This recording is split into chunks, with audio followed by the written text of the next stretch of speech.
ਖਬਰਾਂ ਦੇ ਬੁਲੇਟਿਨ ਦੇ ਸਪਾਂਸਰ ਨੇ ਰੀਅਲਟਰ ਗੁਰਜਿੰਦਰ ਸਿੰਘ ਰੰਧਾਵਾ।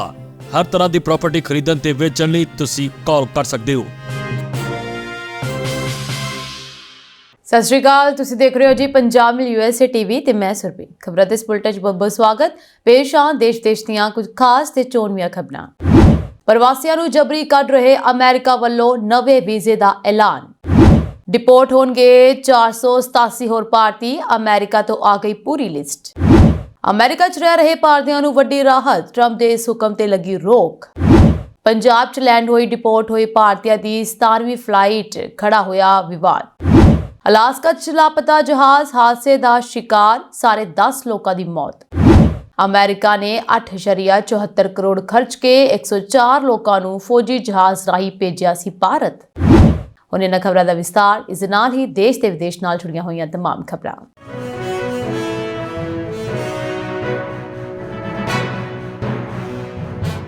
ਗੈਰ ਕਾਨੂੰਨੀ ਪ੍ਰਵਾਸੀਆਂ ਨੂੰ ਜਬਰੀ ਕੱਢ ਰਹੇ ਅਮਰੀਕਾ ਨੇ ਹੁਣ H1B ਵੀਜ਼ਾ ਲਈ ਅਰਜ਼ੀਆਂ ਦੇ ਪ੍ਰੋਗਰਾਮ ਦਾ ਐਲਾਨ ਕੀਤਾ ਹੈ।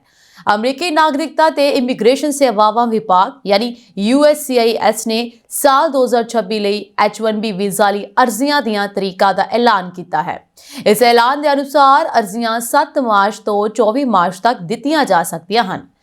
ਅਮਰੀਕਾ ਨੇ ਐਲਾਨ ਉਸ ਵੇਲੇ ਕੀਤਾ ਹੈ ਜਦੋਂ ਟਰੰਪ ਸਰਕਾਰ ਇਮੀਗ੍ਰੇਸ਼ਨ ਨਿਯਮਾਂ ਨੂੰ ਹੋਰ ਸਖਤ ਕਰ ਰਹੀ ਹੈ। ਦੱਸ ਦਈਏ ਕਿ ਭਾਰਤੀ ਵੀ H1B ਵੀਜ਼ਾ ਦੇ ਸਭ ਤੋਂ ਵੱਡੇ ਲਾਭਪਾਤਰੀਆਂ ਵਿੱਚੋਂ ਇੱਕ ਹਨ।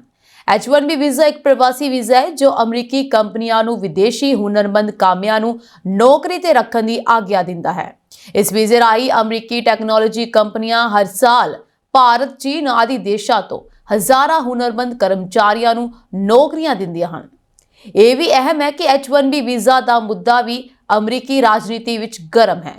ਦਰਅਸਲ ਬਹੁਤ ਸਾਰੇ ਟਰੰਪ ਸਮਰਥਕ ਨੇਤਾਵਾਂ ਨੇ H1B ਵੀਜ਼ਾ ਤੇ ਪਾਬੰਦੀ ਲਗਾਉਣ ਦੀ ਮੰਗ ਕੀਤੀ ਹੈ, ਜਦਕਿ ਟਰੰਪ ਸਮਰਥਕ ਐਲੋਨ ਮਸਕ, ਵਿਵੇਕ ਰਾਮਾਸਵਾਮੀ ਸਮੇਤ ਕਈ ਮਹੱਤਵਪੂਰਨ ਨੇਤਾ ਇਸ ਦੇ ਹੱਕ ਵਿੱਚ ਹਨ।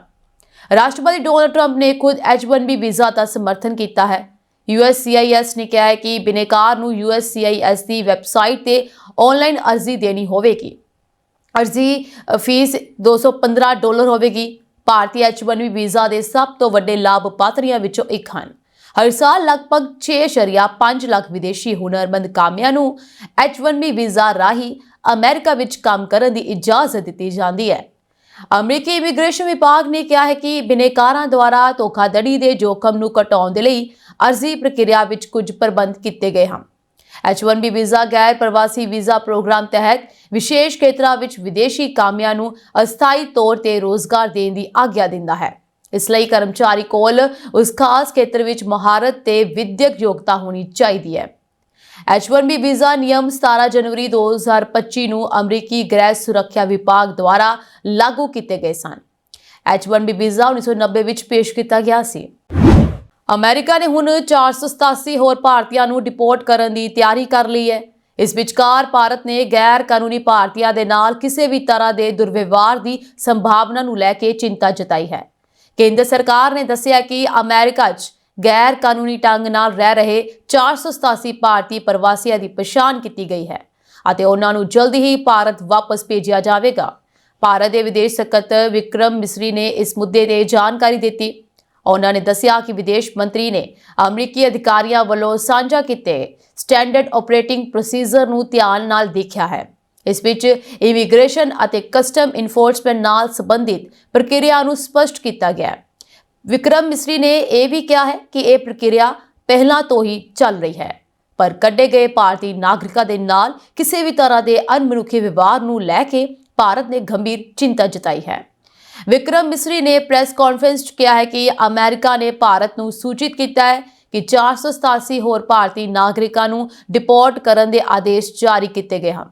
ਉਹਨਾਂ ਨੇ ਇਹ ਵੀ ਕਿਹਾ ਹੈ ਕਿ ਭਾਰਤ ਨੇ ਅਮਰੀਕੀ ਪ੍ਰਸ਼ਾਸਨ ਨੂੰ ਸਪਸ਼ਟ ਤੌਰ ਤੇ ਆਖ ਦਿੱਤਾ ਹੈ ਕਿ ਜੇਕਰ ਇਨ੍ਹਾਂ ਨਾਗਰਿਕਾਂ ਦੇ ਨਾਲ ਕਿਸੇ ਵੀ ਤਰ੍ਹਾਂ ਦਾ ਦੁਰਵਿਵਹਾਰ ਹੁੰਦਾ ਹੈ ਤਾਂ ਭਾਰਤ ਇਸ ਨੂੰ ਬਰਦਾਸ਼ਤ ਨਹੀਂ ਕਰੇਗਾ। ਜੇਕਰ ਅਜਿਹੀ ਕੋਈ ਘਟਨਾ ਹੁੰਦੀ ਹੈ ਤਾਂ ਅਸੀਂ ਇਹ ਮੁੱਦਾ ਵੱਡੇ ਪੱਧਰ ਤੇ ਚੁੱਕਾਂਗੇ ਅਤੇ ਤੁਰੰਤ ਕਾਰਵਾਈ ਕਰਾਂਗੇ। ਅਮਰੀਕਾ ਵਿੱਚ ਰਹਿਣ ਵਾਲੇ ਭਾਰਤੀਆਂ ਨੂੰ ਵੱਡੀ ਰਾਹਤ ਮਿਲੀ ਹੈ। ਵੀਜ਼ਾ ਤੇ ਰਹਿ ਰਹੇ ਅਤੇ ਗ੍ਰੀਨ ਕਾਰਡ ਦੀ ਉਡੀਕ ਕਰ ਰਹੇ ਭਾਰਤੀ ਵਿਦਿਆਰਥੀਆਂ ਅਤੇ ਪੇਸ਼ੇਵਰਾਂ ਨੂੰ ਹੁਣ ਅਮਰੀਕਾ ਛੱਡਣ ਦਾ ਡਰ ਨਹੀਂ ਹੋਵੇਗਾ। ਦਰਅਸਲ ਸਿਆਟਲ ਦੀ ਇੱਕ ਅਦਾਲਤ ਨੇ ਰਾਸ਼ਟਰਪਤੀ ਡੋਨਲਡ ਟਰੰਪ ਦੇ ਉਸ ਆਦੇਸ਼ ਤੇ ਅਣਮਿੱਥੇ ਸਮੇਂ ਲਈ ਰੋਕ ਲਗਾ ਦਿੱਤੀ ਹੈ ਜਿਸ ਵਿੱਚ ਜਨਮਜਾਤ ਨਾਗਰਿਕਤਾ ਨੂੰ ਖਤਮ ਕਰਨ ਦੇ ਹੁਕਮ ਜਾਰੀ ਕੀਤੇ ਸਨ। ਟਰੰਪ ਪ੍ਰਸ਼ਾਸਨ ਦੇ ਹੁਕਮ ਦੀ ਆਲੋਚਨਾ ਕਰਦੇ ਹੋਏ ਸਿਆਟਲ ਅਦਾਲਤ ਨੇ ਕਿਹਾ ਹੈ ਕਿ ਟਰੰਪ ਸੰਵਿਧਾਨ ਦੇ ਨਾਲ ਨੀਤੀਗਤ ਖੇਡ ਖੇਡਣ ਲਈ ਕਾਨੂੰਨੀ ਨਿਯਮ ਨੂੰ ਬਾਈਪਾਸ ਕਰਨ ਦੀ ਕੋਸ਼ਿਸ਼ ਕਰ ਰਹੇ ਹਨ। ਅਮਰੀਕੀ ਜ਼ਿਲ੍ਹਾ ਜੱਜ ਨੇ ਉਹਨਾਂ ਦੇ ਵੱਲੋਂ ਇਹ ਮੁੱਢਲਾ ਸਟੇ ਫੈਸਲਾ ਅਮਰੀਕੀ ਕਾਨੂੰਨ ਦੇ ਵਿੱਚ ਬਦਲਾਅ ਦੇ ਨਾਲ ਟਰੰਪ ਦੀ ਵਿਆਪਕ ਦੇਸ਼ ਨਿਕਾਲੇ ਦੀ ਕਾਰਵਾਈ ਨੂੰ ਦੂਜਾ ਵੱਡਾ ਕਾਨੂੰਨੀ ਝਟਕਾ ਹੈ। ਇਸ ਤੋਂ ਪਹਿਲਾਂ ਮੈਰੀਲੈਂਡ ਦੇ ਇੱਕ ਜੱਜ ਨੇ ਵੀ ਅਜਿਹਾ ਹੀ ਫੈਸਲਾ ਦਿੱਤਾ ਸੀ। CNN ਦੀ ਇੱਕ ਰਿਪੋਰਟ ਦੇ ਅਨੁਸਾਰ ਵੀਰਵਾਰ ਨੂੰ ਸਿਆਟਲ ਦੇ ਵਿੱਚ ਇੱਕ ਸੁਣਵਾਈ ਦੌਰਾਨ ਜੱਜ ਨੇ ਸਖਤ ਲਹਿਜੇ ਵਿੱਚ ਕਿਹਾ, ਇਹ ਸਪਸ਼ਟ ਹੋ ਗਿਆ ਹੈ ਕਿ ਸਾਡੇ ਰਾਸ਼ਟਰਪਤੀ ਲਈ ਕਾਨੂੰਨ ਦਾ ਰਾਜ ਸਿਰਫ ਉਹਨਾਂ ਦੇ ਨੀਤੀਗਤ ਟੀਚਿਆਂ ਵਿੱਚ ਇੱਕ ਰੁਕਾਵਟ ਹੈ।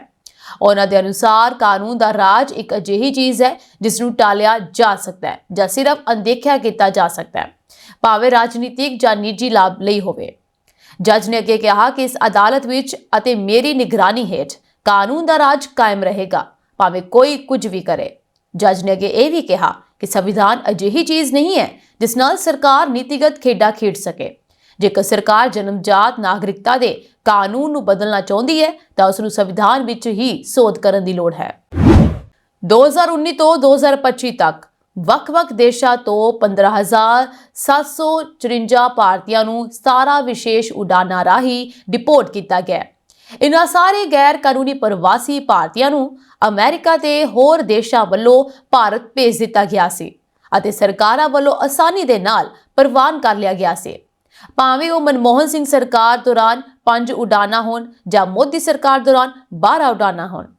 ਤੱਥ ਦੱਸਦੇ ਹਨ ਕਿ ਇਨ੍ਹਾਂ ਗੈਰ ਕਾਨੂੰਨੀ ਪ੍ਰਵਾਸੀਆਂ ਨੂੰ ਅਮਰੀਕੀ ਜਹਾਜ਼ਾਂ ਰਾਹੀਂ ਲਿਆਂਦਾ ਗਿਆ ਸੀ। ਬੀਤੇ ਸਮੇਂ 'ਚ ਮਿੱਤਰ ਦੇਸ਼ਾਂ ਦੀਆਂ ਸਰਕਾਰਾਂ ਦੀ ਮਦਦ ਨਾਲ ਭਾਰਤ ਸਰਕਾਰ ਨੇ ਵੀ ਪ੍ਰਬੰਧ ਕੀਤਾ ਸੀ। ਬੀਤੇ ਸਮੇਂ ਦੌਰਾਨ 16 ਉਡਾਨਾਂ ਦਿੱਲੀ 'ਚ ਉਤਾਰੀਆਂ ਸਨ। ਬਾਅਦ 'ਚ ਇਨ੍ਹਾਂ ਗੈਰ ਕਾਨੂੰਨੀ ਪ੍ਰਵਾਸੀਆਂ ਨੂੰ ਉਹਨਾਂ ਦੀਆਂ ਜੱਦੀ ਥਾਵਾਂ ਤੇ ਭੇਜ ਦਿੱਤਾ ਗਿਆ ਸੀ। ਪਰ ਜਿਵੇਂ ਹੀ 17ਵੀਂ ਉਡਾਨ ਅੰਮ੍ਰਿਤਸਰ 'ਚ ਉਤਰੀ ਤਾਂ ਹੰਗਾਮਾ ਖੜਾ ਹੋ ਗਿਆ ਕਿਉਂਕਿ 104 ਤੋਂ ਵਧੇਰੇ ਪੰਜਾਬ ਦੇ ਸਨ। ਇਸ ਉਡਾਨ 'ਚ ਦੂਜੇ ਸੂਬਿਆਂ ਦੇ ਲੋਕਾਂ ਨੂੰ ਵੀ ਭੇਜਿਆ ਗਿਆ ਸੀ। ਵਿਦੇਸ਼ ਮੰਤਰੀ ਜੈਸ਼ੰਕਰ ਨੇ ਰਾਜ ਸਭਾ 'ਚ ਵਿਰੋਧੀ ਧਿਰ ਦੇ ਮੈਂਬਰਾਂ ਵੱਲੋਂ ਉਠਾਏ ਗਏ ਸਵਾਲਾਂ ਦੇ ਜਵਾਬ ਦਿੱਤੇ। ਆਂਕੜਿਆਂ ਤੋਂ ਇਹ ਵੀ ਪਤਾ ਲੱਗਾ ਹੈ ਕਿ 2019 'ਚ ਸਭ ਤੋਂ ਵੱਧ ਦੇਸ਼ ਨਿਕਾਲੇ ਹੋਏ ਸਨ। ਉਦੋਂ 2042 ਗੈਰ ਕਾਨੂੰਨੀ ਭਾਰਤੀ ਪ੍ਰਵਾਸੀਆਂ ਨੂੰ ਦੇਸ਼ ਵਾਪਸ ਭੇਜਿਆ ਗਿਆ ਸੀ। ਹਾਲਾਂਕਿ ਸਵਾਲ ਇਹ ਹੈ ਕਿ ਜਦੋਂ ਪਹਿਲਾਂ 16 ਉਡਾਨਾਂ ਦਿੱਲੀ 'ਚ ਉਤਰੀਆਂ ਸਨ ਤਾਂ ਫਿਰ 17ਵੀਂ ਉਡਾਨ ਅੰਮ੍ਰਿਤਸਰ 'ਚ ਕਿਉਂ ਉਤਰੀ ਹੈ? ਇਹ ਮੰਜ਼ਿਲ ਕਿਉਂ ਚੁਣੀ ਗਈ ਹੈ? ਸੋ ਵਿਰੋਧੀ ਧਿਰ ਦੇ ਹੋਰ ਕੁਝ ਵੀ ਕਹਿ ਸਕਦੇ ਹਨ, ਪਰ ਮੁੱਦਾ ਇਹ ਹੈ ਕਿ ਅਮਰੀਕਾ ਸਰਕਾਰ ਨੂੰ ਆਪਣੇ ਫੌਜੀ ਜਹਾਜ਼ਾਂ ਨੂੰ ਪੰਜਾਬ 'ਚ ਉਤਾਰਨ ਲਈ ਕਿਉਂ ਕਿਹਾ ਗਿਆ, ਦਿੱਲੀ 'ਚ ਕਿਉਂ ਨਹੀਂ? ਇਹ ਸਵਾਲ ਖੜੇ ਆ ਰਹੇ ਨੇ। ਸਰਕਾਰੀ ਸੂਤਰਾਂ ਦਾ ਕਹਿਣਾ ਹੈ ਕਿ ਅਜਿਹਾ ਇਸ ਲਈ ਕੀਤਾ ਗਿਆ ਕਿਉਂਕਿ ਦਿੱਲੀ 'ਚ ਵਿਧਾਨ ਸਭਾ ਚੋਣਾਂ ਹੋ ਰਹੀਆਂ ਹਨ ਤੇ ਇਸ ਨਾਲ ਇੱਕ ਹੋਰ ਸਿਆਸੀ ਲੜਾਈ ਸ਼ੁਰੂ ਹੋ ਸਕਦੀ ਸੀ। ਗੈਰ ਕਾਨੂੰਨੀ ਪ੍ਰਵਾਸੀ ਮਨਮੋਹਨ ਸਿੰਘ ਦੇ ਰਾਜ ਦੌਰਾਨ ਵੀ ਆਏ ਸਨ ਤੇ ਮੋਦੀ ਦੇ ਰਾਜ ਦੌਰਾਨ ਵੀ ਆਏ ਸਨ। Alaska Department of Public Safety ਮੁਤਾਬਕ ਬੈਰਿੰਗ 에ਅਰ ਦੇ ਸਿੰਗਲ ਇੰਜਨ ਟਰਬੋਪ੍ਰੋਪ ਜਹਾਜ਼ ਨੇ 9 ਯਾਤਰੀਆਂ ਅਤੇ ਇੱਕ ਪਾਇਲਟ ਦੇ ਨਾਲ ਅਨਲਕਲੀ ਤੋਂ ਉਡਾਨ ਭਰੀ। ਅਲਾਸਕਾ ਦੇ ਪੱਛਮੀ ਸਭ ਤੋਂ ਵੱਡੇ ਸ਼ਹਿਰ ਨੋਮ ਨੇੜੇ ਜਹਾਜ਼ ਦਾ ਸੰਪਰਕ ਟੁੱਟ ਗਿਆ। ਕੋਸਟ ਗਾਰਡ ਨੇ ਕਿਹਾ ਕਿ ਨੋਮ ਤੋਂ 30 ਮੀਲ ਦੱਖਣ ਪੂਰਬ ਵੱਲ ਲਾਪਤਾ ਸੀ। ਇਸ ਤੋਂ ਬਾਅਦ ਬਚਾਅ ਕਾਰਜ ਸ਼ੁਰੂ ਕੀਤੇ ਗਏ ਅਤੇ ਕੁਝ ਘੰਟਿਆਂ ਬਾਅਦ ਮਲਬਾ ਲੱਭ ਗਿਆ। ਸ਼ੁੱਕਰਵਾਰ ਨੂੰ ਜਦੋਂ ਜਹਾਜ਼ ਨੇ ਉਡਾਨ ਭਰੀ ਤਾਂ ਹਲਕੀ ਬਰਫ਼ਬਾਰੀ ਅਤੇ ਧੁੰਦ ਸੀ। 1 ਘੰਟੇ ਤੋਂ ਵੀ ਘੱਟ ਸਮੇਂ ਬਾਅਦ ਅਧਿਕਾਰੀਆਂ ਦਾ ਜਹਾਜ਼ ਨਾਲ ਸੰਪਰਕ ਟੁੱਟ ਗਿਆ। 에ਅਰਲਾਈਨ ਨੇ ਦੱਸਿਆ ਕਿ ਜਹਾਜ਼ ਆਪਣੀ ਵੱਧ ਤੋਂ ਵੱਧ ਯਾਤਰੀ ਸਮਰੱਥਾ ਤੇ ਚੱਲ ਰਿਹਾ ਸੀ। White Mountain fire chief Jack ਨੇ ਕਿਹਾ ਕਿ ਜਹਾਜ਼ ਨੋਮ ਅਤੇ ਟੋਪੋਕ ਦੇ ਤੱਟ ਦੇ ਵਿਚਕਾਰ ਕਿਤੇ ਰਡਾਰ ਤੋਂ ਗਾਇਬ ਹੋ ਗਿਆ ਸੀ। ਕੋਸਟ ਗਾਰਡ ਦੇ ਲੈਫਟੀਨੈਂਟ ਕਮਾਂਡਰ ਨੇ ਕਿਹਾ ਕਿ ਉਹਨਾਂ ਨੇ ਜਹਾਜ਼ ਤੋਂ ਕਿਸੇ ਪਰੇਸ਼ਾਨੀ ਦੇ ਸੰਕੇਤ ਬਾਰੇ ਨਹੀਂ ਸੁਣਿਆ ਹੈ। ਹਵਾਈ ਜਹਾਜ਼ ਵਿੱਚ ਐਮਰਜੈਂਸੀ ਲੋਕੇਟਿੰਗ ਟਰਾਂਸਮਿਟਰ ਹੁੰਦਾ ਹੈ। ਸਮੁੰਦਰ ਦੇ ਪਾਣੀ ਨਾਲ ਸੰਪਰਕ ਕਰਨ ਤੇ ਤੱਟ ਰੱਖਿਅਕ ਨੂੰ ਇੱਕ ਸੁਨੇਹਾ ਭੇਜਿਆ ਜਾਂਦਾ ਹੈ ਜਿਸ ਨਾਲ ਇਹ ਸੰਕੇਤ ਮਿਲਦਾ ਹੈ ਕਿ ਜਹਾਜ਼ ਸੰਕਟ ਵਿੱਚ ਹੈ। ਉਹਨਾਂ ਨੇ ਕਿਹਾ ਕਿ ਕੋਸਟ ਗਾਰਡ ਨੂੰ ਅਜਿਹਾ ਕੋਈ ਸੰਦੇਸ਼ ਨਹੀਂ ਮਿਲਿਆ। ਬੀਤੇ ਦਿਨੀ ਟਰੰਪ ਪ੍ਰਸ਼ਾਸਨ ਨੇ 104 ਗੈਰ ਕਾਨੂੰਨੀ ਪ੍ਰਵਾਸੀਆਂ ਨੂੰ ਦੇਸ਼ ਨਿਕਾਲਾ ਦੇਣ ਦੇ ਆਪਣੇ ਦ੍ਰਿੜ ਇਰਾਦੇ ਨੂੰ ਦਰਸਾਉਣ ਦੇ ਲਈ ਫੌਜੀ ਜਹਾਜ਼ਾਂ ਦੀ ਵਰਤੋਂ ਕੀਤੀ ਸੀ। AFP ਦੇ ਵਿਸ਼ਲੇਸ਼ਣ ਦੇ ਅਨੁਸਾਰ ਭਾਰਤ ਭੇਜੇ ਗਏ 104 ਲੋਕਾਂ ਦੇ ਮਾਮਲੇ ਵਿੱਚ $1 ਮਿਲੀਅਨ ਯਾਨੀ ਕਿ 8.74 ਕਰੋੜ ਰੁਪਏ ਤੱਕ ਦਾ ਖਰਚ ਆਇਆ। ਸਿੱਧੇ ਸ਼ਬਦਾਂ ਵਿੱਚ ਕਹਿ ਲਈਏ ਤਾਂ ਅਮਰੀਕਾ ਨੇ ਕਰੀਬ ਪੌਣੇ 9 ਕਰੋੜ ਖਰਚ ਕੇ 104 ਭਾਰਤੀਆਂ ਨੂੰ ਦੇਸ਼ ਵਿੱਚੋਂ ਕੱਢਿਆ। ਰਿਪੋਰਟ ਮੁਤਾਬਕ ਇਹਨਾਂ ਆંકੜਿਆਂ ਤੋਂ ਪਤਾ ਚੱਲਦਾ ਹੈ ਕਿ ਫੌਜੀ ਉਡਾਨਾਂ ਦੀ ਕੀਮਤ ਇੱਕ ਆਮ ਨਾਗਰਿਕ ਯਾਤਰਾ ਨਾਲੋਂ 3 ਗੁਣਾ ਜ਼ਿਆਦਾ ਹੋ ਸਕਦੀ ਹੈ। ਰਾਸ਼ਟਰਪਤੀ ਡੋਨਾਲਡ ਟਰੰਪ ਅਮਰੀਕੀ ਇਤਿਹਾਸ ਵਿੱਚ ਸਭ ਤੋਂ ਵੱਡੇ ਦੇਸ਼ ਨਿਕਾਲੇ ਨੂੰ ਪੂਰਾ ਕਰਨ ਦੇ ਵਾਅਦੇ ਨਾਲ ਚੁਣੇ ਗਏ ਹਨ। ਦੇਸ਼ ਨਿਕਾਲਾ ਦਿੱਤੇ ਜਾਣ ਵਾਲੇ ਜ਼ਿਆਦਾਤਰ ਪ੍ਰਵਾਸੀ ਲਾਤੀਨੀ ਅਮਰੀਕਾ ਤੋਂ ਹਨ। 2008 ਦੇ ਮੁੰਬਈ ਅੱਤਵਾਦੀ ਹਮਲਿਆਂ ਦੇ ਦੋਸ਼ੀ ਤਹਿਵੂਰ ਰਾਣਾ ਦੇ ਭਾਰਤ ਆਉਣ ਦਾ ਰਾਜ਼ ਸਾਫ਼ ਹੁੰਦਾ ਨਜ਼ਰ ਆ ਰਿਹਾ ਹੈ। ਭਾਰਤ ਨੇ ਕਿਹਾ ਹੈ ਕਿ ਉਹ ਰਾਣਾ ਦੇ ਆਤਮ ਸਮਰਪਣ ਦਾ ਪ੍ਰਬੰਧ ਕਰਨ ਲਈ ਅਮਰੀਕੀ ਅਧਿਕਾਰੀਆਂ ਦੇ ਸੰਪਰਕ ਵਿੱਚ ਹਨ। ਰਾਣਾ ਨੇ ਅਮਰੀਕਾ ਵਿੱਚ ਸਾਰੇ ਕਾਨੂੰਨੀ ਰਾਹ ਅਜ਼ਮਾਏ ਹਨ ਅਤੇ ਹਰ ਪਾਸੇ ਨਿਰਾਸ਼ ਹੀ ਹੋਏ ਹਨ। ਜਨਵਰੀ ਵਿੱਚ ਅਮਰੀਕੀ ਸੁਪਰੀਮ ਕੋਰਟ ਨੇ ਰਾਣਾ ਦੀ ਭਾਰਤ ਹਵਾਲਗੀ ਨੂੰ ਮਨਜ਼ੂਰੀ ਦੇ ਦਿੱਤੀ ਸੀ ਅਤੇ ਹੁਣ ਭਾਰਤ ਉਸ ਦੇ ਆਤਮ ਸਮਰਪਣ ਲਈ ਅਮਰੀਕੀ ਅਧਿਕਾਰੀਆਂ ਦੇ ਨਾਲ ਗੱਲ ਕਰ ਰਿਹਾ ਹੈ। ਵਿਦੇਸ਼ ਸਕੱਤਰ ਵਿਕਰਮ ਮਿਸਰੀ ਨੇ ਰਾਣਾ ਦੀ ਹਵਾਲਗੀ ਤੇ ਪੁੱਛੇ ਗਏ ਸਵਾਲ ਦੇ ਜਵਾਬ 'ਚ ਕਿਹਾ ਅਤੇ ਜਾਣਕਾਰੀ ਦਿੱਤੀ ਹੈ। ਉਹਨਾਂ ਨੇ ਕਿਹਾ ਕਿ ਉਹਨਾਂ ਨੂੰ ਲੱਗਦਾ ਹੈ ਕਿ ਤੁਹਾਨੂੰ ਹਾਲ ਹੀ ਦੇ ਘਟਨਾਕ੍ਰਮ ਤੋਂ ਪਤਾ ਲੱਗ ਗਿਆ ਹੋਵੇਗਾ ਕਿ ਰਾਣਾ ਨੇ ਅਮਰੀਕਾ ਵਿੱਚ ਸਾਰੇ ਕਾਨੂੰਨੀ ਰਾਹਾਂ ਨੂੰ ਖਤਮ ਕਰ ਦਿੱਤਾ ਹੈ। ਅਮਰੀਕੀ ਸੁਪਰੀਮ ਕੋਰਟ ਨੇ ਵੀ ਉਸ ਦੀ ਅਪੀਲ ਨੂੰ ਰੱਦ ਕਰ ਦਿੱਤਾ ਹੈ। ਇਸ ਲਈ ਹੁਣ ਅਸੀਂ ਅਮਰੀਕੀ ਅਧਿਕਾਰੀਆਂ ਦੇ ਸੰਪਰਕ ਵਿੱਚ ਹਾਂ ਤਾਂ ਜੋ ਰਾਣਾ ਭਾਰਤੀ ਅਧਿਕਾਰੀਆਂ ਅੱਗੇ ਆਤਮ ਸਮਰਪਣ ਕਰ ਸਕੇ। ਜਿਵੇਂ ਸਾਨੂੰ ਇਸ ਵਿਸ਼ੇਸ਼ ਮਾਮਲੇ ਤੇ ਹੋਰ ਜਾਣਕਾਰੀ ਮਿਲੇਗੀ ਤੇ ਅਸੀਂ ਤੁਹਾਨੂੰ ਦੱਸਾਂਗੇ। 21 ਜਨਵਰੀ ਨੂੰ ਅਮਰੀਕੀ ਸੁਪਰੀਮ ਕੋਰਟ ਨੇ ਰਾਣਾ ਦੀ ਸਮੀਖਿਆ ਪਟੀਸ਼ਨ ਨੂੰ ਰੱਦ ਕਰ ਦਿੱਤਾ ਸੀ, ਜਿਸ ਨਾਲ ਉਸ ਦੀ ਭਾਰਤ ਹਵਾਲਗੀ ਦਾ ਰਾਹ ਪੱਧਰਾ ਹੋ ਗਿਆ। ਭਾਰਤ ਨੇ ਪਹਿਲਾਂ ਵੀ ਕਿਹਾ ਸੀ ਕਿ ਉਹ ਰਾਣਾ ਦੀ ਛੇਤੀ ਹਵਾਲਗੀ ਲਈ ਅਮਰੀਕੀ ਅਧਿਕਾਰੀਆਂ ਨਾਲ ਕੰਮ ਕਰ ਰਿਹਾ ਹੈ। ਵਿਦੇਸ਼ ਮੰਤਰਾਲੇ ਦੇ ਬੁਲਾਰੇ ਨੇ ਰਣਦੀਪ ਜੈਸਵਾਲ ਨੇ ਦੱਸਿਆ ਕਿ ਅਸੀਂ ਹੁਣ ਮੁੰਬਈ ਅੱਤਵਾਦੀ ਹਮਲੇ ਦੇ ਦੋਸ਼ੀਆਂ ਨੂੰ ਜਲਦੀ ਭਾਰਤ ਹਵਾਲੇ ਕਰਨ ਲਈ ਅਮਰੀਕਾ ਦੇ ਨਾਲ ਕੰਮ ਕਰ ਰਹੇ ਹਾਂ। ਪਾਕਿਸਤਾਨ ਮੂਲ ਦੇ ਕੈਨੇਡੀਅਨ ਕਾਰੋਬਾਰੀ ਤਹਿਵੂਰ ਰਾਣਾ ਤੇ 2008 ਦੇ ਮੁੰਬਈ ਅੱਤਵਾਦੀ ਹਮਲਿਆਂ 'ਚ ਮੁੱਖ ਭੂਮਿਕਾ ਨਿਭਾਉਣ ਦਾ ਦੋਸ਼ ਹੈ। ਭਾਰਤ ਨੇ ਇਸ ਸੰਬੰਧੀ ਜਾਣਕਾਰੀ ਅਮਰੀਕੀ ਏਜੰਸੀਆਂ ਨਾਲ ਸਾਂਝੀ ਕੀਤੀ ਸੀ, ਜਿਸ ਨੂੰ ਹੇਠਲੀ ਅਦਾਲਤ ਅਤੇ ਸੁਪਰੀਮ ਕੋਰਟ ਦੇ ਸਾਹਮਣੇ ਰੱਖਿਆ ਗਿਆ ਸੀ। ਅਮਰੀਕਾ ਦੀ ਸੁਪਰੀਮ ਕੋਰਟ ਨੇ ਭਾਰਤ ਵੱਲੋਂ ਦਿੱਤੇ ਸਬੂਤਾਂ ਨੂੰ ਸਵੀਕਾਰ ਕਰਦਿਆਂ ਤਹਿਵੂਰ ਦੀ ਪਟੀਸ਼ਨ ਨੂੰ ਰੱਦ ਕਰਦਿਆਂ ਉਸ ਦੀ ਭਾਰਤ ਹਵਾਲਗੀ ਨੂੰ ਮਨਜ਼ੂਰੀ ਦੇ ਦਿੱਤੀ ਹੈ। ਇਸ ਤੋਂ ਪਹਿਲਾਂ ਉਸਨੇ ਸਾਨ ਫ੍ਰਾਂਸਿਸਕੋ ਵਿੱਚ ਯਾਨੀ ਕਿ ਉਸ ਵਿੱਚ ਵੀ ਉੱਤਰੀ ਸਰਕਟ ਲਈ US ਕੋਰਟ ਆਫ ਅਪੀਲ ਸਮੇਤ ਕਈ ਅਦਾਲਤਾਂ ਵਿੱਚ ਹਵਾਲਗੀ ਖਿਲਾਫ ਅਪੀਲ ਕੀਤੀ ਸੀ, ਪਰ ਹਰ ਜਗ੍ਹਾ ਉਸ ਦੀ ਅਪੀਲ ਰੱਦ ਕਰ ਦਿੱਤੀ ਗਈ ਸੀ। ਨਿਊਯਾਰਕ ਦੀ ਅਟਾਰਨੀ ਜਨਰਲ ਲੈਟਿਆ ਜੇਮਸ ਨੇ ਕਿਹਾ ਕਿ 13 ਅਮਰੀਕੀ ਅਟਾਰਨੀ ਜਨਰਲ ਅਰਬਪਤੀ ਐਲੋਨ ਮਸਕ ਦੀ ਅਗਵਾਈ ਵਾਲੇ ਅਮਰੀਕੀ ਸਰਕਾਰੀ ਕੁਸ਼ਲਤਾ ਵਿਭਾਗ ਦੁਆਰਾ ਜਾਣਕਾਰੀ ਤੱਕ ਪਹੁੰਚ ਨੂੰ ਸੀਮਿਤ ਕਰਨ ਲਈ ਮੁਕੱਦਮਾ ਦਾਇਰ ਕਰਨ ਦਾ ਇਰਾਦਾ ਰੱਖਦੇ ਹਨ। ਜੇਮਸ ਨੇ ਇੱਕ ਬਿਆਨ ਵਿੱਚ ਕਿਹਾ ਕਿ ਪਿਛਲੇ ਹਫ਼ਤੇ ਅਮਰੀਕੀ ਖਜ਼ਾਨਾ ਵਿਭਾਗ ਨੇ ਐਲੋਨ ਮਸਕ ਨੂੰ ਅਮਰੀਕੀਆਂ ਦੀ ਨਿੱਜੀ ਜਾਣਕਾਰੀ, ਸਟੇਟ ਬੈਂਕ ਖਾਤੇ ਦਾ ਡਾਟਾ ਅਤੇ ਹੋਰ ਜਾਣਕਾਰੀ ਤੱਕ ਪਹੁੰਚ ਪ੍ਰਦਾਨ ਕੀਤੀ ਹੈ, ਜੋ ਸਾਡੇ ਦੇਸ਼ ਦੇ ਸਭ ਤੋਂ ਸੰਵੇਦਨਸ਼ੀਲ ਡਾਟਾ ਵਿੱਚੋਂ ਕੁਝ ਹੈ। ਦੁਨੀਆ ਦੇ ਸਭ ਤੋਂ ਅਮੀਰ ਆਦਮੀ ਹੋਣ ਦੇ ਨਾਤੇ ਐਲੋਨ ਮਸਕ ਨੂੰ ਨਹੀਂ ਕਹਿਣ ਦੀ ਆਦਤ ਨਹੀਂ ਹੈ, ਪਰ ਸਾਡੇ ਦੇਸ਼ ਵਿੱਚ ਕੋਈ ਵੀ ਕਾਨੂੰਨ ਤੋਂ ਉੱਪਰ ਨਹੀਂ ਹੈ। ਰਾਸ਼ਟਰਪਤੀ ਕੋਲ ਸਾਡੀ ਨਿੱਜੀ ਜਾਣਕਾਰੀ ਕਿਸੇ ਨੂੰ ਵੀ ਦੇਣ ਦਾ ਅਧਿਕਾਰ ਨਹੀਂ ਹੈ ਅਤੇ ਉਹ ਕਾਂਗਰਸ ਦੁਆਰਾ ਪ੍ਰਮਾਣਿਤ ਸੰਘੀ ਭੁਗਤਾਨਾਂ ਵਿੱਚ ਕਟੌਤੀ ਨਹੀਂ ਕਰ ਸਕਦੇ ਹਨ। ਉਹਨਾਂ ਨੇ ਕਿਹਾ ਕਿ DOJ ਦੀ ਪਹੁੰਚ ਦਾ ਪੱਧਰ ਬੇਮਿਸਾਲ ਅਤੇ ਅਸਵੀਕਾਰਨਯੋਗ ਹੈ। ਅਮਰੀਕਾ ਦੇ ਰਾਸ਼ਟਰਪਤੀ ਡੋਨਾਲਡ ਟਰੰਪ ਨੇ ਕਿਹਾ ਕਿ ਅਮਰੀਕਾ ਗਾਜ਼ਾ ਪੱਟੀ ਨੂੰ ਆਪਣੇ ਕਬਜ਼ੇ ਵਿੱਚ ਲੈ ਲਵੇਗਾ। ਉਹਨਾਂ ਨੇ ਕਿਹਾ ਹੈ ਕਿ ਉਹ ਨਹੀਂ ਸੋਚਦੇ ਕਿ ਫਲਸਤੀਨੀਆਂ ਦਾ ਗਾਜ਼ਾ ਵਿੱਚ ਸਥਾਈ ਭਵਿੱਖ ਹੈ। ਟਰੰਪ ਨੇ ਆਪਣੇ ਇਜ਼ਰਾਈਲੀ ਹਮਰੁਤਬਾ ਬੈਂਜਾਮਿਨ ਨੇਤਨਯਾਹੂ ਦੇ ਨਾਲ ਸਾਂਝੇ ਤੌਰ ਤੇ ਪੱਤਰਕਾਰਾਂ ਦੇ ਨਾਲ ਗੱਲਬਾਤ ਕਰਦਿਆਂ ਕਿਹਾ ਕਿ ਅਮਰੀਕਾ ਗਾਜ਼ਾ ਪੱਟੀ ਨੂੰ ਆਪਣੇ ਕਬਜ਼ੇ ਵਿੱਚ ਲੈ ਲਵੇਗਾ ਤੇ ਉੱਥੇ ਮੌਜੂਦ ਖਤਰਨਾਕ ਅਣਚੱਲੇ ਬੰਬਾਂ ਨੂੰ ਨਕਾਰਾ ਕਰੇਗਾ ਤੇ ਤਬਾਹ ਹੋ ਚੁੱਕੀਆਂ ਇਮਾਰਤਾਂ ਨੂੰ ਛੁਟਕਾਰਾ ਦਿਵਾਏਗਾ। ਇਹ ਪੁੱਛੇ ਜਾਣ ਤੇ ਕਿ ਕੀ ਉਹ ਗਾਜ਼ਾ ਦੇ ਵਿੱਚ ਅਮਰੀਕੀ ਫੌਜ ਭੇਜਣਗੇ ਤਾਂ ਉਹਨਾਂ ਨੇ ਇਸ ਨੂੰ ਰੱਦ ਨਹੀਂ ਕੀਤਾ। ਉਹਨਾਂ ਨੇ ਕਿਹਾ ਕਿ ਜਿੱਥੋਂ ਤੱਕ ਗਾਜ਼ਾ ਦਾ ਸਬੰਧ ਹੈ, ਅਸੀਂ ਉਹ ਹਰ ਕਾਰਵਾਈ ਕਰਾਂਗੇ ਜਿਸ ਦੀ ਲੋੜ ਹੈ। ਅਜਿਹਾ ਕਰਨਾ ਜ਼ਰੂਰੀ ਹੈ। ਅਸੀਂ ਗਾਜ਼ਾ ਟੁਕੜੇ ਨੂੰ ਆਪਣੇ ਕਬਜ਼ੇ ਵਿੱਚ ਲਵਾਂਗੇ ਤੇ ਉਸ ਦਾ ਵਿਕਾਸ ਕਰਾਂਗੇ। ਟਰੰਪ ਦਾ ਇਹ ਬਿਆਨ ਇਤਿਹਾਸਕ ਹੈ, ਖਾਸ ਕਰਕੇ ਉਸ ਰਾਸ਼ਟਰਪਤੀ ਦਾ ਬਿਆਨ ਜੋ ਮੱਧ ਪੂਰਬ ਵਿੱਚ ਅਮਰੀਕਾ ਵੱਲੋਂ ਲੰਬੇ ਸਮੇਂ ਤੋਂ ਲੜੇ ਜਾ ਰਹੇ ਯੁੱਧ ਦੀ ਆਲੋਚਨਾ ਕਰਕੇ ਸੱਤਾ ਉੱਪਰ ਆਇਆ ਹੋਵੇ। ਇਸ ਤੋਂ ਪਹਿਲਾਂ ਟਰੰਪ ਨੇ ਸੁਝਾਅ ਦਿੱਤਾ ਕਿ ਗਾਜ਼ੀਅਨ ਲੋਕਾਂ ਨੂੰ ਕਿਸੇ ਹੋਰ ਜਗ੍ਹਾ ਚਲੇ ਜਾਣਾ ਚਾਹੀਦਾ ਹੈ ਜੋ ਕਿਸੇ ਇੱਕ ਦੇਸ਼ ਦਾ ਮੱਧ ਪੂਰਬ ਦੇ ਜ਼ਿਆਦਾ ਦੇਸ਼ਾਂ ਵੱਲੋਂ ਮੁਹੱਈਆ ਕਰਵਾਈ ਜਾਵੇ। ਨੇਤਨਯਾਹੂ ਦੇ ਨਾਲ ਓਵਲ ਦਫ਼ਤਰ ਵਿੱਚ ਗੱਲਬਾਤ ਕਰਨ ਤੋਂ ਪਹਿਲਾਂ ਟਰੰਪ ਨੇ ਕਿਹਾ, ਮੇਰਾ ਮਤਲਬ ਹੈ ਕਿ ਫਲਸਤੀਨੀਆਂ ਕੋਲ ਹੋਰ ਕੋਈ ਬਦਲ ਨਹੀਂ ਹੈ। ਗਾਜ਼ਾ ਪੱਟੀ ਹੁਣ ਮਲਬੇ ਦਾ ਢੇਰ ਬਣ ਚੁੱਕਿਆ ਹੈ। ਇਸ ਤੋਂ ਇਲਾਵਾ ਉਹਨਾਂ ਨੇ ਗਾਜ਼ਾ ਪੱਟੀ ਨੂੰ ਫਲਸਤੀਨੀ ਦਾ ਘਰ ਕਹੇ ਜਾਣ ਨੂੰ ਅੱਖੋਂ ਪਰੋਖੇ ਕਰਦਿਆਂ ਟਰੰਪ ਨੇ ਸਵਾਲੀਆ ਅੰਦਾਜ਼ ਵਿੱਚ ਕਿਹਾ ਕਿ ਉਹ ਉੱਥੇ ਵਾਪਸ ਕਿਉਂ ਆਉਣਾ ਚਾਹੁੰਗੇ ਜੋ ਜਗ੍ਹਾ ਹੁਣ ਨਰਕ ਬਣ ਚੁੱਕੀ ਹੈ। ਟਰੰਪ ਨੇ ਕਿਹਾ ਗਾਜ਼ਾ ਦੀ ਬਜਾਏ ਫਲਸਤੀਨੀਆਂ ਨੂੰ ਜ਼ਮੀਨ ਦਾ ਵਧੀਆ ਸੁੰਦਰ ਟੁਕੜਾ ਮੁਹੱਈਆ ਕਰਵਾਇਆ ਜਾਣਾ ਚਾਹੀਦਾ ਹੈ। ਉਹਨਾਂ ਨੇ ਕਿਹਾ ਗਾਜ਼ਾ ਪੱਟੀ ਲੋਕਾਂ ਦੇ ਰਹਿਣਯੋਗ ਸਥਾਨ ਨਹੀਂ ਹੈ। ਭਾਰਤੀ ਮੂਲ ਦੀ Seattle City Council member Kshama Sawant ਨੇ ਦੋਸ਼ ਲਗਾਇਆ ਹੈ ਕਿ ਉਸ ਨੂੰ ਆਪਣੀ ਬਿਮਾਰ ਮਾਂ ਨੂੰ ਮਿਲਣ ਦੇ ਲਈ ਭਾਰਤ ਫੇਰੀ ਵਾਸਤੇ ਭਾਰਤੀ ਵੀਜ਼ਾ ਦੇਣ ਤੋਂ ਇਨਕਾਰ ਕਰ ਦਿੱਤਾ ਗਿਆ ਹੈ। ਗੌਰਤਲਬ ਹੈ ਕਿ ਉਸਨੇ ਅਮਰੀਕਾ ਦੇ ਵਾਸ਼ਿੰਗਟਨ ਸੂਬੇ ਵਿੱਚ ਜਾਤੀ ਭੇਦਭਾਵ ਨੂੰ ਖਤਮ ਕਰਨ ਲਈ ਇੱਕ ਕਾਨੂੰਨ ਪਾਸ ਕਰਵਾਇਆ ਸੀ। ਉਸਨੇ ਕਿਹਾ ਸੀ ਕਿ ਇਸ ਕਾਰਨ ਉਸ ਨੂੰ ਭਾਰਤ ਸਰਕਾਰ ਦਾ ਵੀਜ਼ਾ ਨਾ ਦੇਣ ਵਾਲੀ ਸੂਚੀ ਵਿੱਚ ਰੱਖਿਆ ਗਿਆ ਹੈ। ਉਸ ਨੂੰ ਬੀਤੇ ਸਾਲ ਤੋਂ ਤੀਜੀ ਵਾਰ ਵੀਜ਼ਾ ਦੇਣ ਤੋਂ ਨਾ ਕੀਤੀ ਗਈ ਹੈ। ਭਾਰਤ ਦੇ ਸਿਆਟਲ ਸਥਿਤ ਕੌਂਸਲਖਾਨੇ ਦੀ ਇਸ ਕਾਰਵਾਈ ਖਿਲਾਫ ਸਾਵੰਤ ਅਤੇ ਉਸ ਦੀ ਸੰਸਥਾ ਵਰਕਰ ਸਟ੍ਰਾਈਕ ਬੈਂਕ ਦੇ ਮੈਂਬਰਾਂ ਨੇ ਭਾਰਤੀ ਕੰਸੂਲੇਟ ਵਿਖੇ ਧਰਨਾ ਦਿੱਤਾ ਹੈ। ਮੁਜ਼ਾਹਰਾਕਾਰੀਆਂ ਨੇ ਇਸ ਪ੍ਰਦਰਸ਼ਨ ਨੂੰ ਸ਼ਾਂਤਮਈ ਸਿਵਲ ਅਵਗਿਆ ਕਰਾਰ ਦਿੱਤਾ ਹੈ। ਦੂਜੇ ਪਾਸੇ ਭਾਰਤੀ ਕੌਂਸਲਖਾਨੇ ਦੇ ਅਧਿਕਾਰੀਆਂ ਨੇ ਵਿਰੋਧ ਪ੍ਰਦਰਸ਼ਨ ਨਾਲ ਸਿੱਝਣ ਦੇ ਲਈ ਸਥਾਨਕ ਪੁਲਿਸ ਨੂੰ ਬੁਲਾ ਲਿਆ। ਉਧਰ ਹੀ ਸਾਵੰਤ ਨੇ ਐਕਸ ਉੱਤੇ ਪਾਈ ਇੱਕ ਪੋਸਟ ਵਿੱਚ ਕਿਹਾ ਕਿ ਮੈਂ ਅਤੇ ਮੇਰੇ ਪਤੀ ਸਿਆਟਲ ਸਥਿਤ ਭਾਰਤੀ ਕੰਸੂਲੇਟ ਵਿੱਚ ਹਾਂ। ਉਹਨਾਂ ਨੇ ਮੇਰੀ ਮਾਂ ਤੇ ਬਹੁਤ ਬਿਮਾਰ ਹੋਣ ਕਾਰਨ ਉਹਨਾਂ ਨੂੰ ਤਾਂ ਐਮਰਜੈਂਸੀ ਵੀਜ਼ਾ ਦੇ ਦਿੱਤਾ, ਪਰ ਮੇਰਾ ਵੀਜ਼ਾ ਰੱਦ ਕਰ ਦਿੱਤਾ। ਸਾਫ਼ ਕਿਹਾ ਕਿ ਮੇਰਾ ਨਾਮ ਰੱਦ ਸੂਚੀ ਵਿੱਚ ਹੈ। ਉਹਨਾਂ ਨੇ ਕਿਹਾ ਕਿ ਉਹ ਇਸ ਬਾਰੇ ਸਪਸ਼ਟੀਕਰਨ ਦੇਣ ਤੋਂ ਇਨਕਾਰ ਕਰ ਰਹੇ ਹਨ ਕਿ ਕਿਉਂ ਅਸੀਂ ਜਾਂਚ ਤੋਂ ਇਨਕਾਰ ਕਰ ਰਹੇ ਹਾਂ। ਉਹ ਸਾਡੇ ਤੇ ਪੁਲਿਸ ਬੁਲਾਉਣ ਦੀ ਧਮਕੀ ਵੀ ਦੇ ਰਹੇ ਹਨ। ਪ੍ਰਧਾਨ ਮੰਤਰੀ ਨਰਿੰਦਰ ਮੋਦੀ ਅਮਰੀਕੀ ਰਾਸ਼ਟਰਪਤੀ ਡੋਨਾਲਡ ਟਰੰਪ ਦੇ ਸੱਦੇ ਤੇ ਜਲਦ ਹੀ ਵਾਸ਼ਿੰਗਟਨ ਦਾ ਦੌਰਾ ਕਰਨਗੇ। ਮੋਦੀ 10 ਅਤੇ 12 ਫਰਵਰੀ ਨੂੰ ਫਰਾਂਸ ਵਿੱਚ ਹੋਣ ਵਾਲੇ AI ਸੰਮੇਲਨ ਦੀ ਸਹਿ ਪ੍ਰਧਾਨਗੀ ਫਰਾਂਸ ਦੇ ਰਾਸ਼ਟਰਪਤੀ ਇਮੈਨੂਅਲ ਮੈਕਰੋਨ ਦੇ ਨਾਲ ਕਰਨਗੇ। ਉੱਥੋਂ ਉਹ ਵਾਸ਼ਿੰਗਟਨ ਲਈ ਰਵਾਨਾ ਹੋਣਗੇ।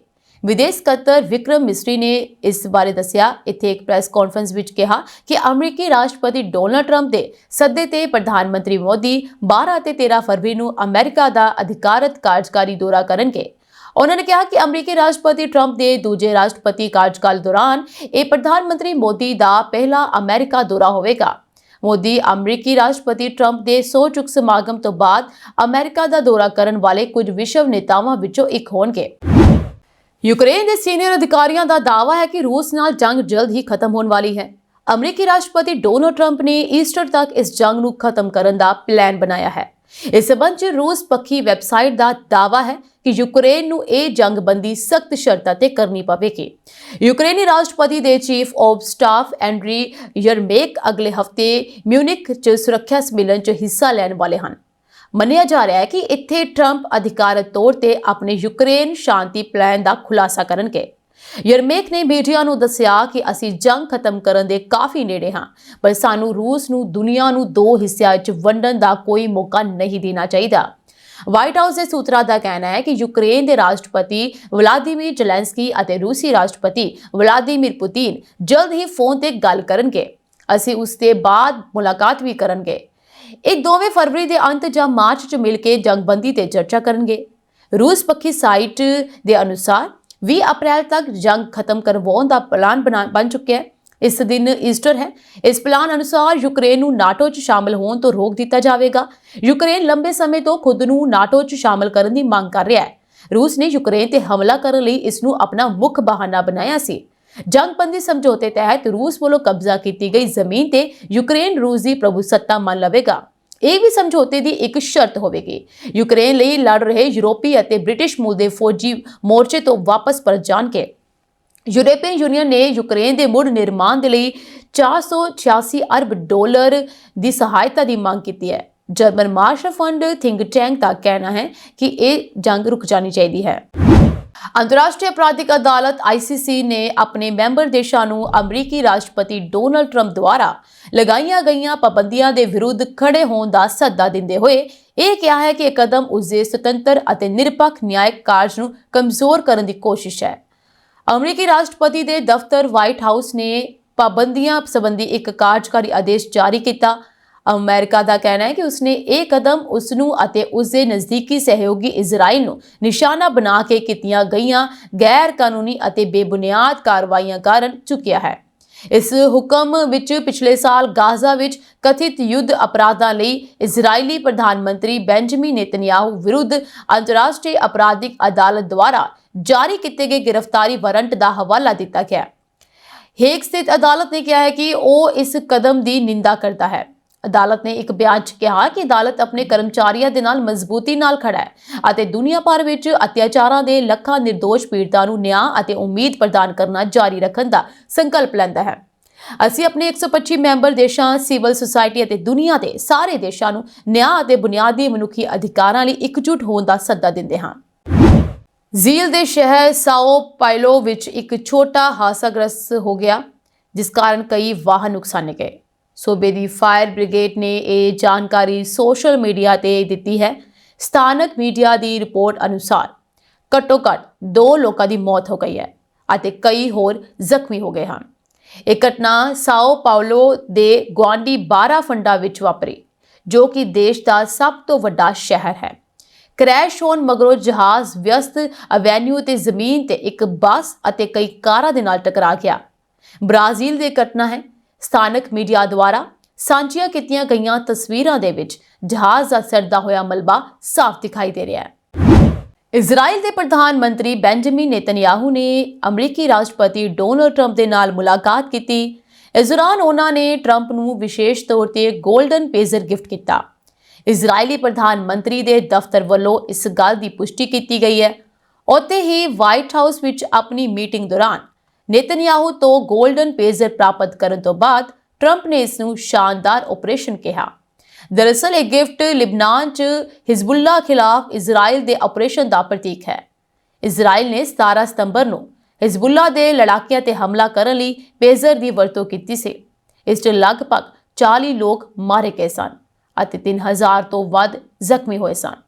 ਟਰੰਪ ਨੂੰ ਗਿਫਟ 'ਚ ਮਿਲੇ ਗੋਲਡਨ ਪੇਜ਼ਰ ਦੀ ਤਸਵੀਰ ਸੋਸ਼ਲ ਮੀਡੀਆ ਤੇ ਵਾਇਰਲ ਹੋ ਰਹੀ ਹੈ। ਇਹ ਪੇਜ਼ਰ ਇੱਕ ਲੱਕੜੀ ਦੇ ਢਾਂਚੇ ਦਾ ਫਿੱਟ ਹੈ।